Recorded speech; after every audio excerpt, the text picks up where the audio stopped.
this. You understand? And when these PMP come on platforms and pretend as if nothing is wrong or they are not doing anything wrong, and they want to spin this narrative to make it seem as if, oh yes, we are under the colonial vestiges, and that is what we need to change and whatnot. Mark Golding does not want us to change the colonial vestiges. He was the one who stood up and rejected the the passage of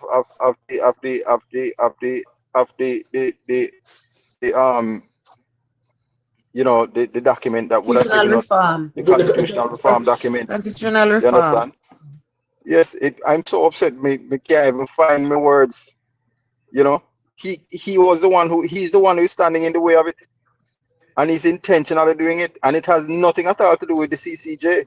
Because if tomorrow morning Andrew Wallace get up and say, okay, then we're going to go to the CCJ as the final appellate court, Mark Golding would find another reason not to. Chuck, sorry, I am the one. May I interject? Marlon Morgan is here. Senator Morgan would like to join the conversation. So he's begging for a back. Take my Chuck. You want to take my Chuck? Give him my back. Yeah. And Joshua, the next time I go live, you see Joshua, I am going to invite you over and we are going to discuss our beautiful dialect patois, because I am not in agreement with what you just said now, but me no want to carry the conversation and go elsewhere. All right. Anyway, the senator is here, so let me mute. Good evening, good evening, my side. Good evening, Good evening. Good evening, good evening. Good evening. Respect.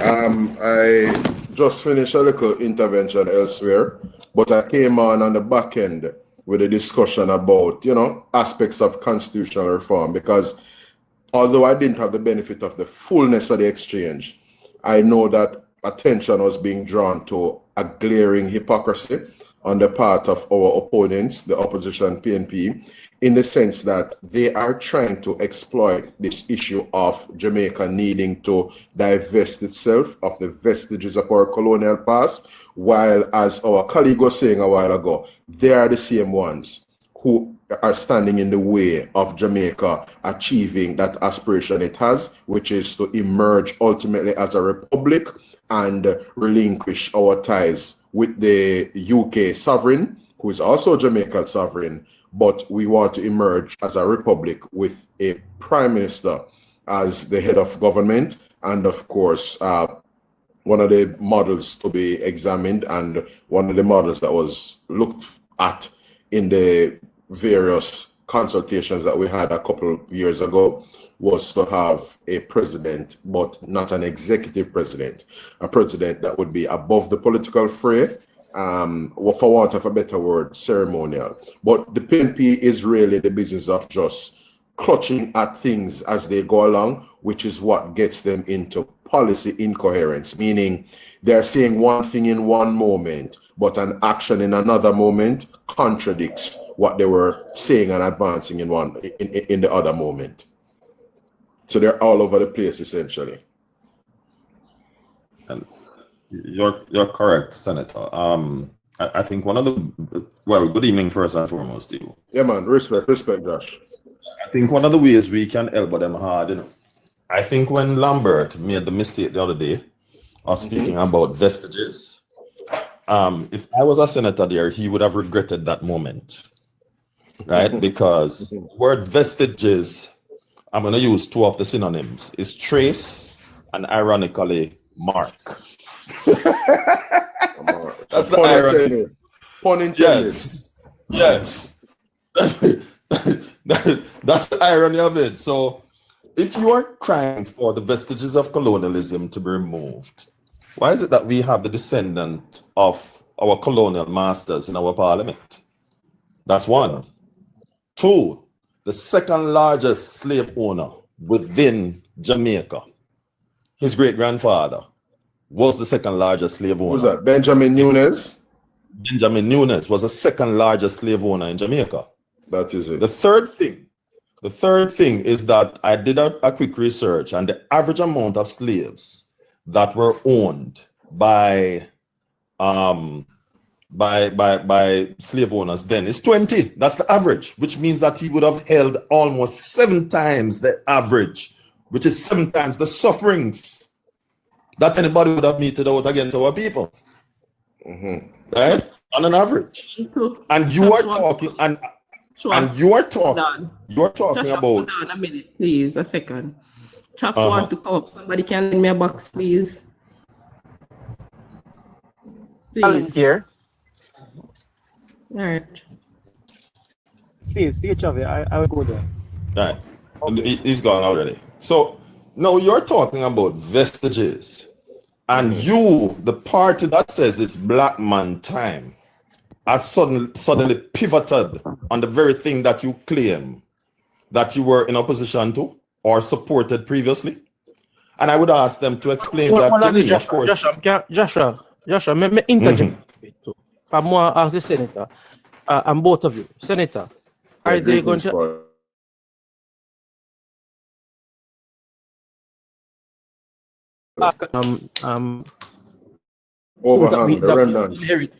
That we inherited, right? So are we going to give up the English language also? No, but that's the language of commerce. We don't have nothing to do with England, you know, because them give it the colonial language. What we have.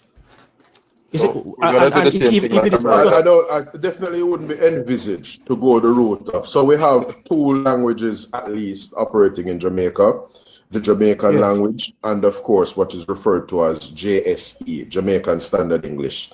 Now, our formal mode of instruction, so in other words, what we teach our children in at school, our learning resources, our various forms of communication, newspapers, television, you name it, all those instructions, signage up and down the country are all in the English language, as it were, our JSE.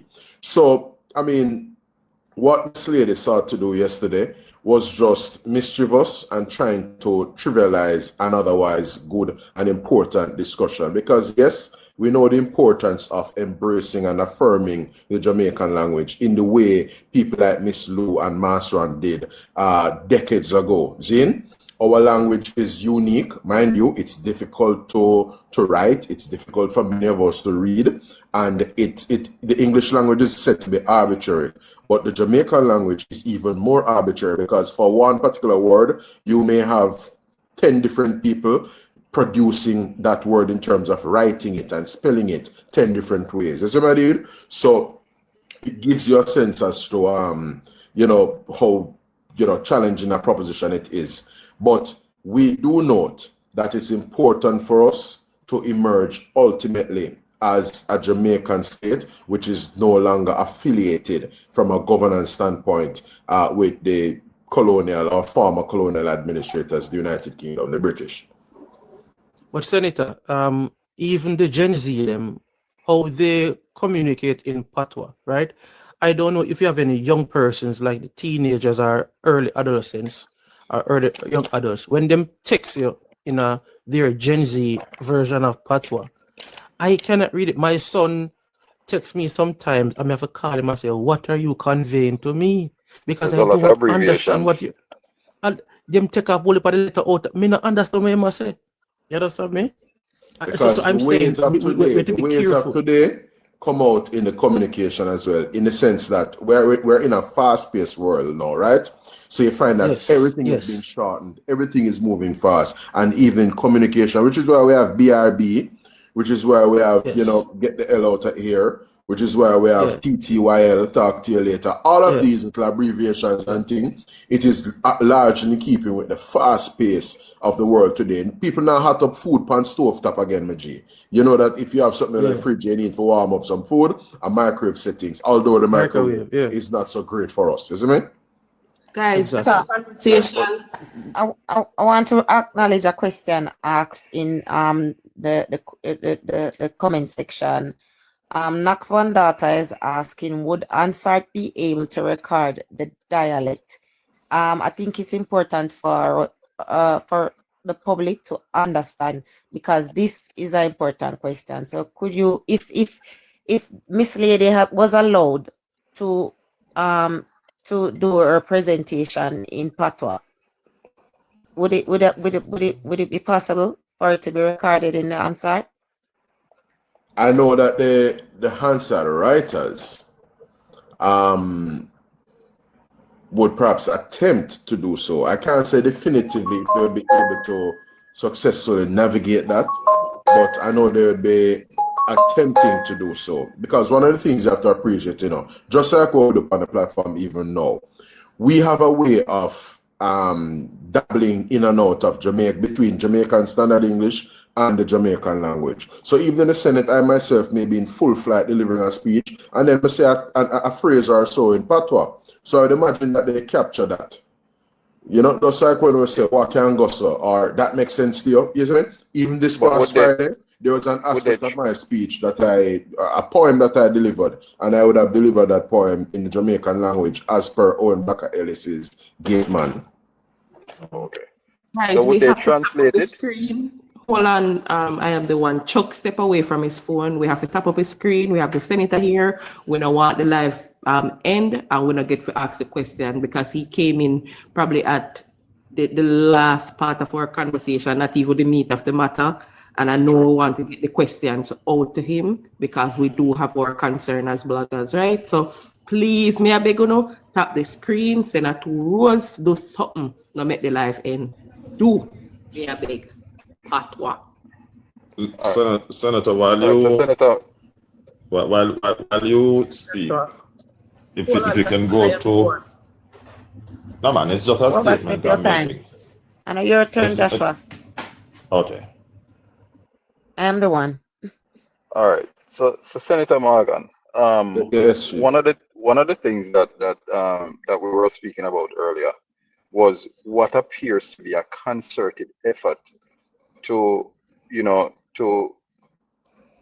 what would I say now? To either irritate or to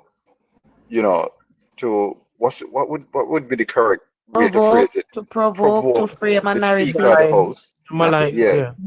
To dehumanize the Speaker of the House by the opposition. That is what we were speaking about initially, because that is what we recognize based on, the repeated actions of the opposition, whenever Parliament is in session and the things that they are doing. So what would you say about that? You touched on a good point, and I'm happy that you guys had put the spotlight on it earlier in the conversation, albeit in my absence. Because one of the things I want labor rights across Jamaica to understand, and the people of Jamaica by extension, there's nothing that the PNP does that is arbitrary. Whatever they do is calculated, it's premeditated, and it is by design, including that buffoonery that Angela Bromberg carried on with in recent days. Now, Nikisha Burchell has her contribution to the sectoral debate to make. She knows or ought to know the rules of the House in relation to expression. There are different ways, folk, for us to affirm the Jamaican language and all the aspects of our culture and cultural identity and cultural expression. She didn't have to write a paragraph to say, Madam Speaker, me get up this afternoon to make my first presentation, blah, blah, blah, blah, blah. She knows full well that that cannot be done. And remember now, what she did was premeditated because she had planned it beforehand. But also, if it is that she wanted so much to have made that point, she could have sought leave of the Speaker so to do, although members of the House, as Warmington did some weeks ago, could have taken exception to it. What do I mean by that?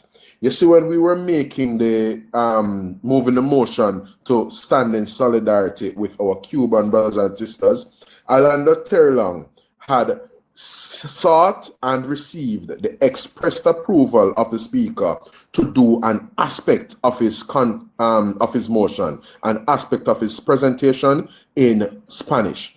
Now, based on the standing orders, which is basically the rules governing the Houses of Parliament and the rules governing the House of Representatives, communication and engagement in there should be in English, in the English language. So speaking in Spanish should be a departure from it.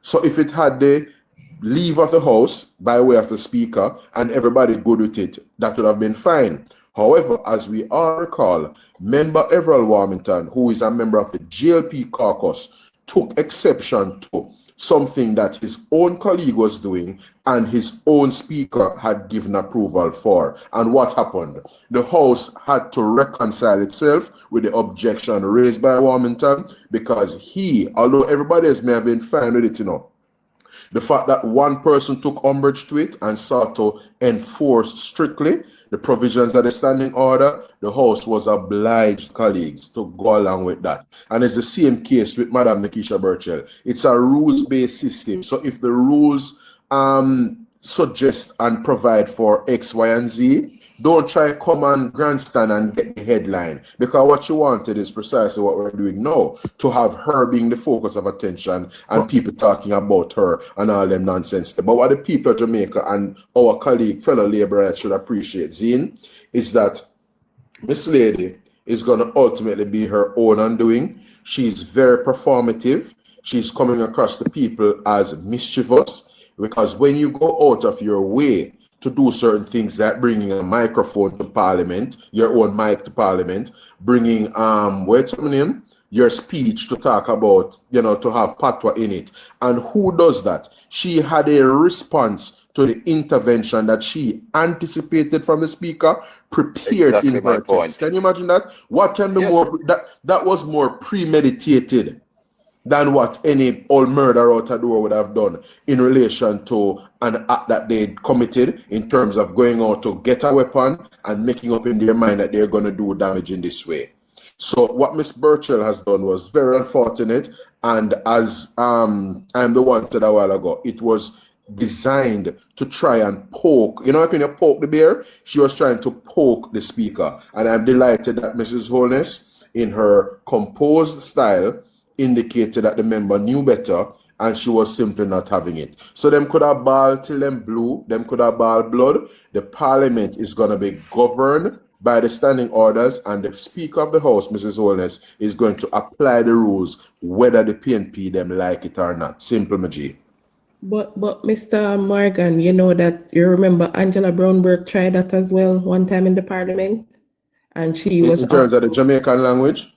Yes. Because here what them are going to try to set up now. They're going to try to exploit a narrative to say, boy, how come it's the people's parliament and the people's language can't be spoken in parliament? I mean, this is the kind of way the PNP try to exploit the emotions of the Jamaican people, the emotional attachment that people would have to Patois, the Jamaican language. And as you said, ADB, Brownberg, would have done it or attempted it, as you have alleged, some time ago. But it is a situation where people should just reconcile themselves with the rules of the house. So if you feel so strongly about it, right? And I remember in a video I did some time ago, I highlighted the fact that, listen, there's a right way and a wrong way to go about doing things. If you, as an elected representative, feel so strongly about communicating to your constituents and others in the Jamaican language, why not agitate and bring a motion seeking to have the standing order regarding the prescribed language for Parliament changed? Why not go that route then, since you feel so strongly about it? Because the standing orders never drop from sky, and they never come down on tablets like the 10 Commandments to Moses. The standing orders were devised by the MPs. Right now in the Senate, we are going through a process of revising the standing orders governing the Senate, because although the standing orders parallel each other, they are not word for word the same in relation to the House of Representatives and the Senate. It was this week the committee met, didn't it, Senator? Last Friday, the Senate Standing Orders Committee had met before the sitting of the Senate itself, where we took the NARA debate and passed the bill. And I think they met this Wednesday as well for the lower house. Oh, okay. Well, I didn't even know of that. I saw Mrs. Holness chairing a committee, and she was saying she's organizing them, because she was saying, I think if you're relating to one part, then you have to go to another page. So she's organizing them. I remember hearing her saying that. I wasn't aware of that. I knew that earlier this week we had the PAC, which is chaired by Julian Robinson, and I think I saw something on PBCJ yesterday regarding the ethics committee. So I may have missed it if there was in fact a standing orders committee of the House of Representatives. Yeah, it was. ISAT was there, Donovan was there, and Mr. Bonis and somebody else I don't remember. But I don't know if you have been in the space all night. Not all night, but last night and maybe today, the labor rights have some concern. Maybe Kissy can take over with that part. Yeah, which is an important aspect of our business. So go ahead, whoever leading it, Kissy, Punkus, run the track back with treat with some family business. Here, Chops, probably you want to lead this part out, communication. Can I answer? Okay. Well, I will see your comment, Travis. Hello, Trivia. Hello, Trivia, no? Okay, good night, Senator, and thanks for coming. It's not the first you have come on our platform, and we appreciate it. Yeah, greetings, Mitchell. Respect. My question is surrounding communication, since that's where it's going. And in today's fast-moving media environment, many people feels that political communication from the Jamaica Labour Party can sometimes appear reactive rather than proactive. What step is the party taking to strengthen its communication strategy so that information reaching the public, so that information reaches the public earlier, rather more clearer and in a more consistent way before it escalates or a narrative form? All right, very good question, Trivia. Now, one of the things that I'd like to just indicate straight up on the table is that we have, in the main, our communications operations, which is party-led. Our communications task force is chaired by my colleague, Senator Coffin Henley. Myself and a couple other members are, members of it. But the GLP's communications effort, meaning our agenda of presenting well in the public space, impressing upon people, and of course, ingratiating ourselves with the wide cross-section of the Jamaican people, particularly voters, is an undertaking for all of us. Now, from our standpoint, Trivia, yes, it is absolutely important for us to be agenda setting and ahead of the ball rather than always being behind the eighth ball or playing catch up. Now, from our vantage point as government, we are in a position where we lead the public discussion because we are the ones who propose things. We bring the bills to Parliament. We are the ones who, are governing the country. So I do accept that there is considerable work left to be done, yes, in relation to, because, for example, we're the ones who were devising NARA. We could have perhaps done better with, preparing the ground for it. No, so to make in other words, when you lead with the narrative and set the agenda, it would impact how people receive what is being proposed, rather than have the Mark Goldings of this world and other persons who are not seeking to present the government's plans in the best of light, because them same one did have an office, a national reconstruction, outfit back in the day after Hurricane Ivan, and here you have them now, and that was done, by the way, by what is called sheer administrative fiat on the part of PJ Patterson at the time. He never brought a law to Parliament. He didn't seek to foster and facilitate openness and transparency in the way we are doing with the NARA bill, right? And them same one come now to try and tear down NARA. And in our view, I'm of that view as well, that they are trying to put a dark cloud over NARA because they are very concerned that any success won and attained within the context of NARA will see their political fortune slipping away. That is what I'm convinced is their primary concern. Now, to just come back to a specific aspect of what you're saying, Trivia, not everything that we are embarked on doing, and in terms of even technology, just like the security forces, we can necessarily convey and divulge on a platform such as this, because when we are on the battlefield, even in training, we know that the eyes of our opponents and the ears of our opponents are trained on us. So there are some things that I wouldn't necessarily telegraph on this platform, but suffice it to say, I myself can acknowledge, even publicly so as well, that we have room for improvement in relation to the party being seized off and involved in certain aspects of our work, the nexus between the party and government. Because as you know, people like myself, I don't sit in the cabinet. So there are some things that I learn of, just like any one of you, in terms of the public domain when it comes on the news or via some other mechanism, right? So that is in and of itself a less than desirable situation, because as you know, and people were making the point elsewhere, people like Bridget, and I think, was it Bridget? A couple of people were making the observation elsewhere. I think it was former councillor for down middle quarters there, so Whitney was making the point in another space earlier that communication is rapid nowadays. Whitney and Bridget, both of them. Rapid and in real time, yeah. Because if something dropped right now, it reached around the world 10 times to Rockstone even before the first response formally comes from a member of government or a supporter of the JLP. Trivia, you finished with your question? Thank you, Senator. Hold on, Punkos. Trivia, you finished. You get your answer, right? Because may I pick up somebody else? Yeah, sure. Thanks. Don't respect Trivia. What good, G? All right, go on, Punkos. Senator. This problem is not a new problem, right? You have heard my utterances even before you became a senator, when we were on the book, out there in the trenches.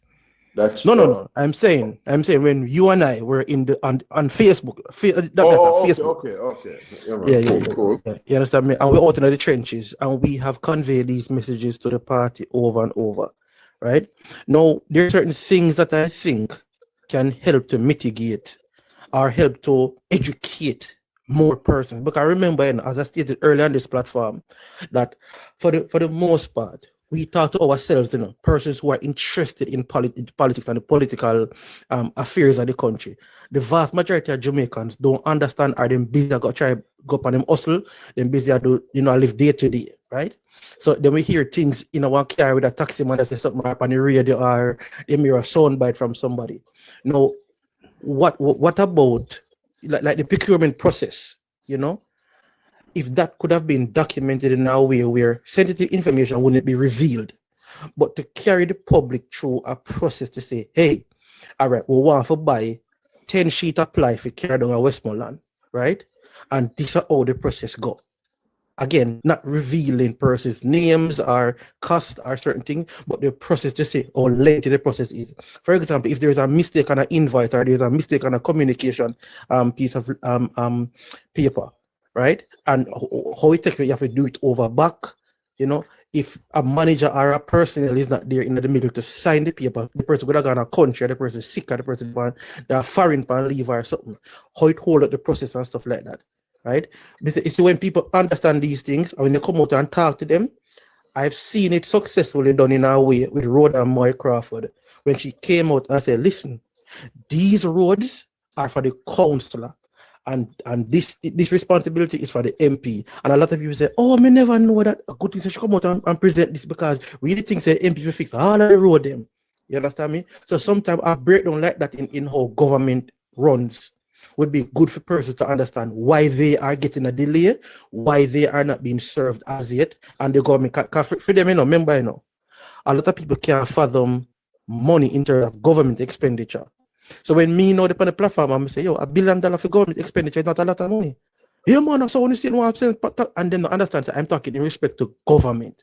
So would you think that a suggestion like that where make we carry them through some of the process that we can for educate them to say, this is why you're not get the relief it? No, I absolutely agree. And in the current era, I mean, we're not so much into a heavy word consumption environment, meaning reading of, like press release or whatever, which is why the whole business of infographics or other forms of audio visuals are useful and they're incorporated. So for example, and before I even come to the example, I want to just say this.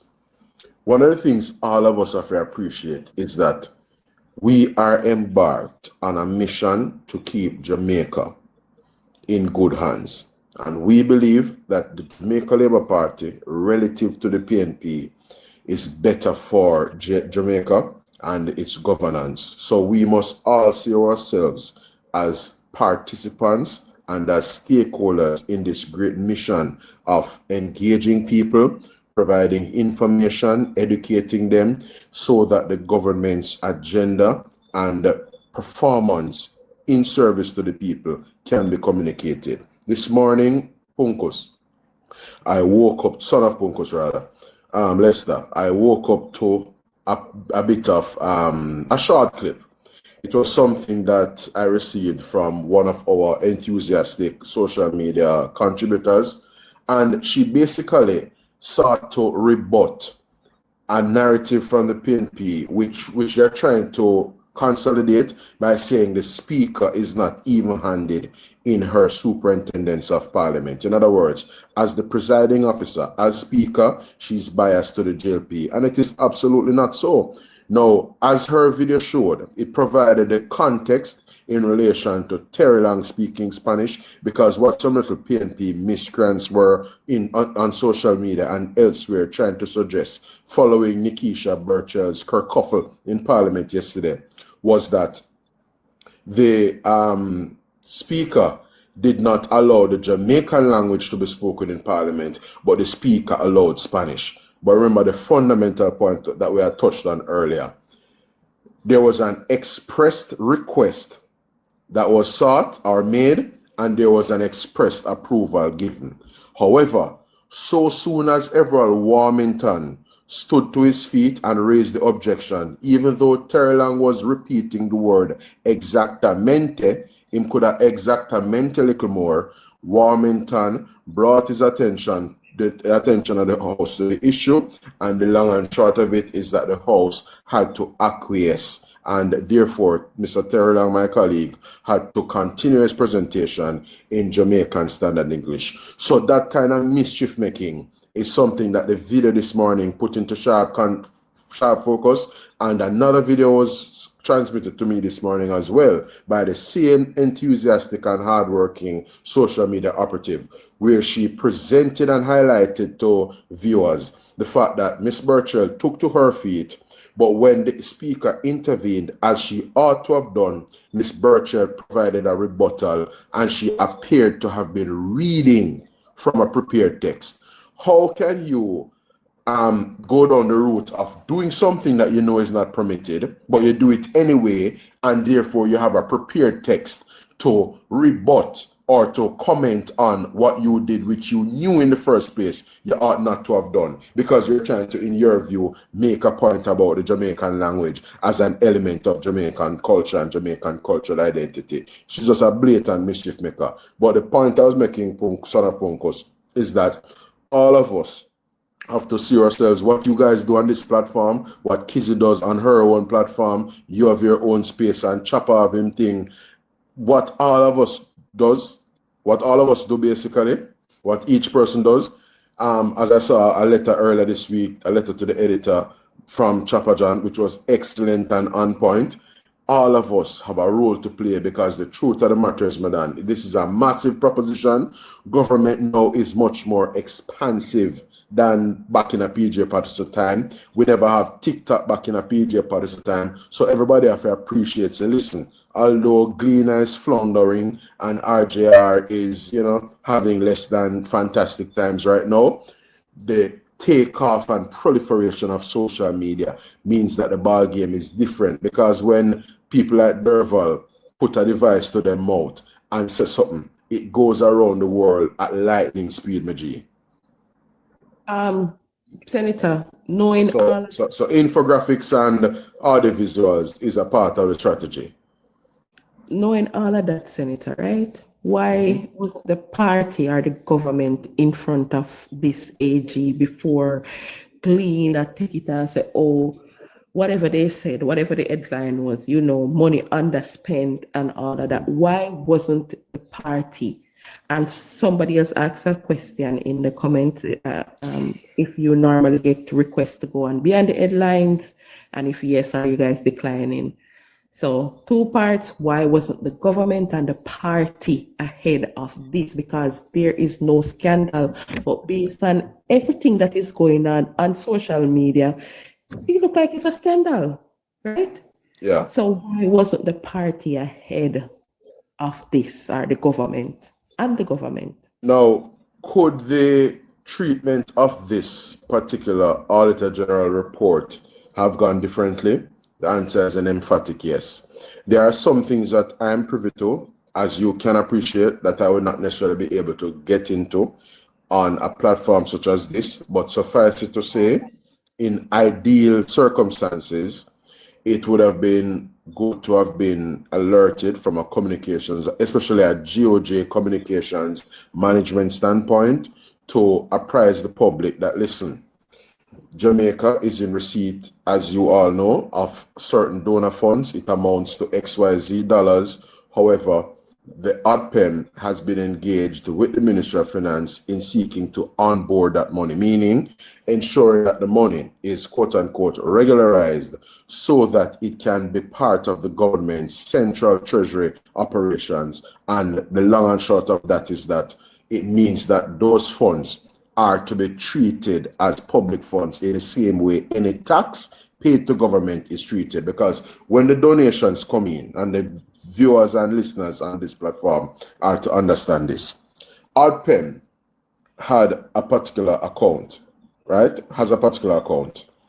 The funds came in through an NCB platform to one of the financial services institutions platform, right? Now, when those donations come in, ODPEM could essentially glean the money and go and use the money in ways that are not consistent with the government's central fiscal operations. In other words, when ODPEM receives the money and it is not regularized, basically, you do not have certain assurances from a Ministry of Finance superintendent standpoint about how the money is being used. And the same Auditor General would flag that as a departure from what ought to be. So remember now, in this case, we're not discussing lost funds, stolen funds, unaccounted for funds, or misappropriated funds. We're speaking of unspent funds, and we do accept that, at a visceral level, at the headline level, it will sound like an indictment on government. Because if I donate $1 billion to you, I would want to know that you use it quick o'clock and do XYZ.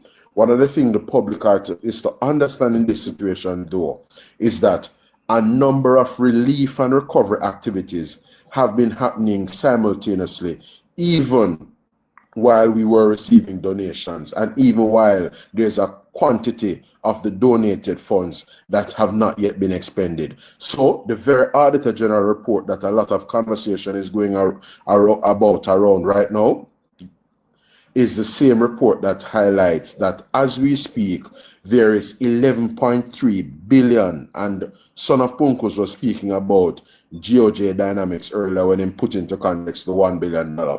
Compare in your own mind 11.3 billion, which is currently in contracts, meaning works pertaining to Hurricane Melissa recovery are going on as we speak in the order of 11.3 billion.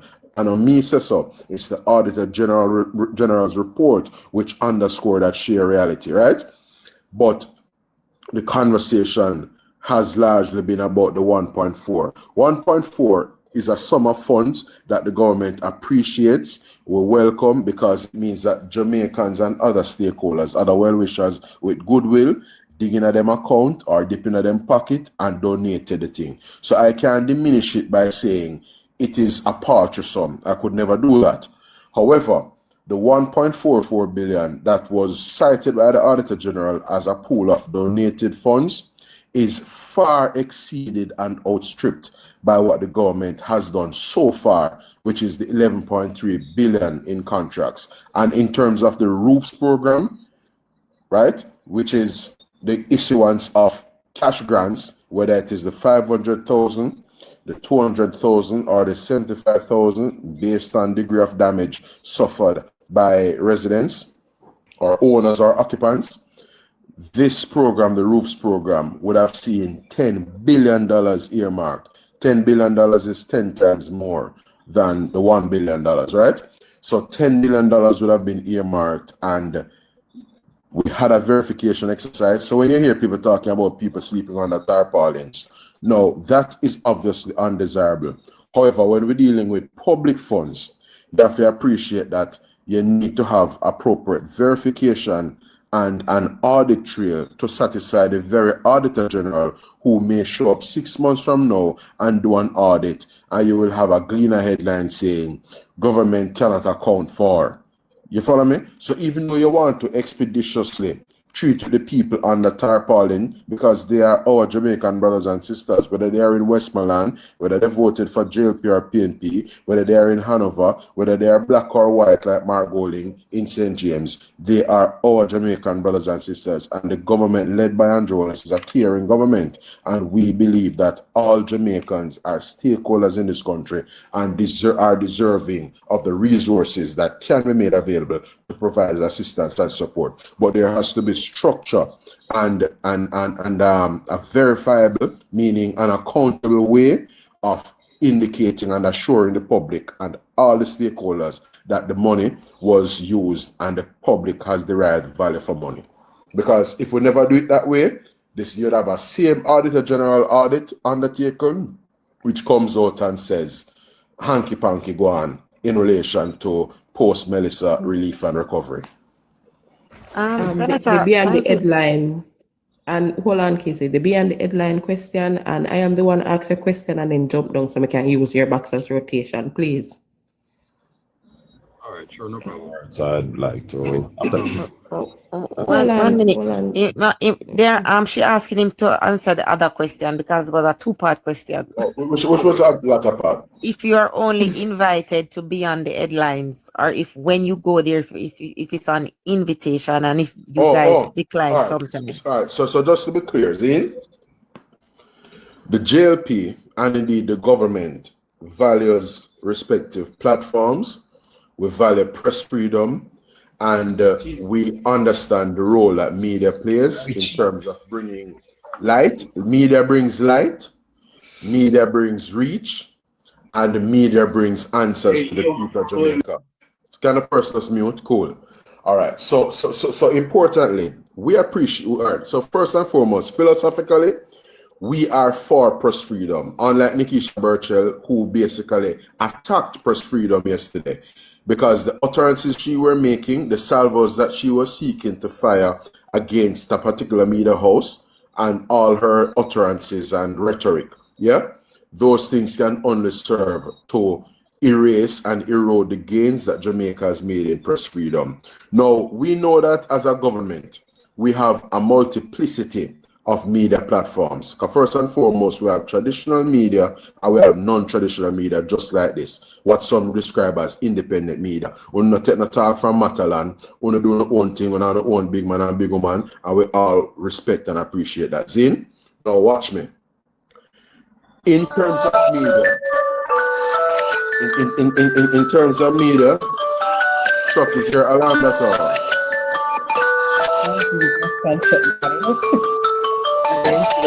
You can't mute him. You can't mute him. Well, I'm not a host, apparently. The person is to stop calling. I'm looking, it's not an alarm, because if it's an alarm, a problem.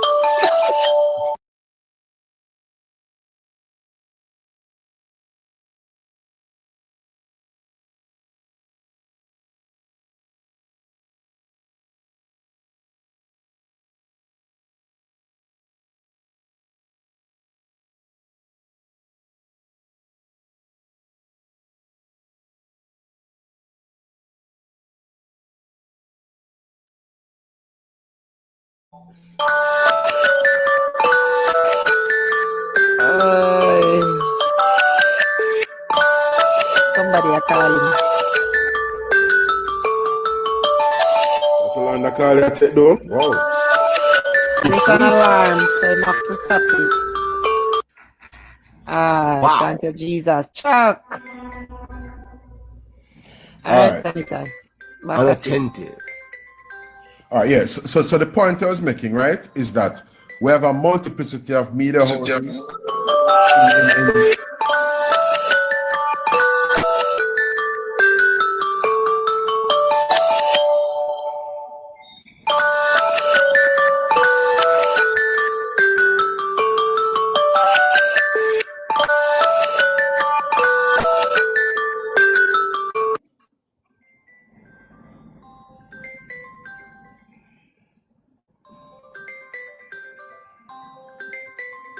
Millions in OnlyFans subscriptions. Maroon elections in a compound facing a legal obstacle. And opposition blasts the government over usage of cash.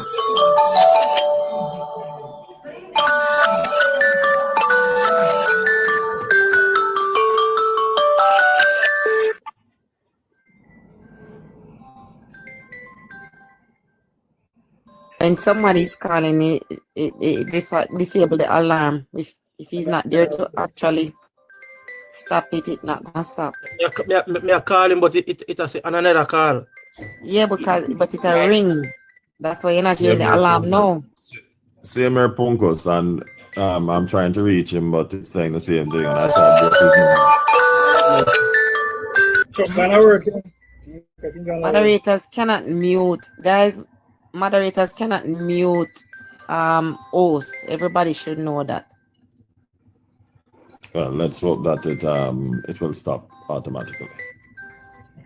I guess once it goes to the minute, it will go off the alarm. Once it passes the minute, it should stop now. Alarms also have reminder. It will snooze and then it will come back. Yeah, the research. Yeah. And I don't have a second instrument to continue to call him. All right, Senate.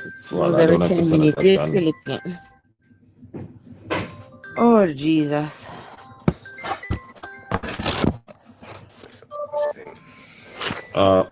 Someone made a suggestion. Punkos or Kids. I don't know if you want to consider starting another live and invite the senator over there. Maybe I shouldn't be the one to do it because I have a lot of persons blocked. So someone who don't have a lot of persons blocked, better if they are the one. Punkos are even winner. Are even winner. Punkos are even winner. If winner go live, me can't hear it. So I can't do a live, right?